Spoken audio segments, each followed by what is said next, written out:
la façon avec laquelle toute cette information autour du rôle naturel des cellules souches dans le corps, l'impact que tout ça a sur les maladies est quand même fascinant.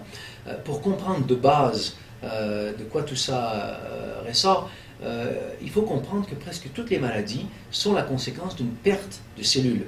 Le diabète est la conséquence de perte de cellules qui font l'insuline. Le Parkinson résulte de la perte de cellules qui font la dopamine. L'hypothyroïdie résulte de la perte de cellules qui font les hormones donc thyroïdiennes. La dégénérescence maculaire et la perte des cellules dans la rétine. Donc à peu près n'importe quelle maladie de cette façon-là est la conséquence de pertes cellulaires.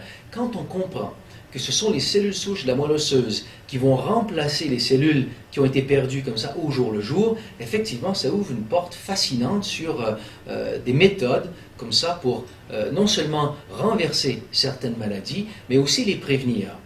Maintenant, ce qu'il faut comprendre, c'est que aujourd'hui, dans le monde scientifique en général, il y a un peu deux extrêmes, un petit peu qui tirent. Il y a d'un côté les avant-gardistes qui vont vraiment pousser pour étudier le rôle des cellules souches dans le traitement de différentes maladies. Et aujourd'hui, on sait par exemple qu'on peut isoler, ce qui s'est fait d'ailleurs au Québec très récemment, on peut isoler des cellules souches de la moelle osseuse, les injecter au niveau du cœur, et ces cellules vont se transformer en cellules du cœur pour aider le cœur à se réparer. On a fait la même chose au niveau du diabète, on a fait la même chose au niveau de problèmes au niveau du cerveau. Ce sont des pratiques maintenant qui se font à plusieurs endroits dans le monde et les résultats sont fascinants.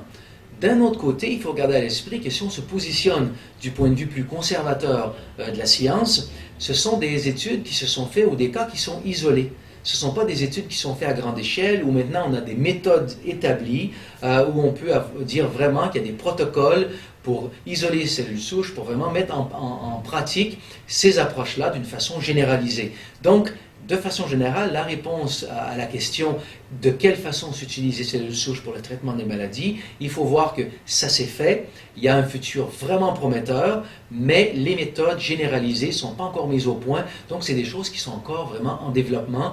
Je pense que c'est le futur de la médecine et ça va être là bientôt, mais encore une fois, tout ça est toujours en développement.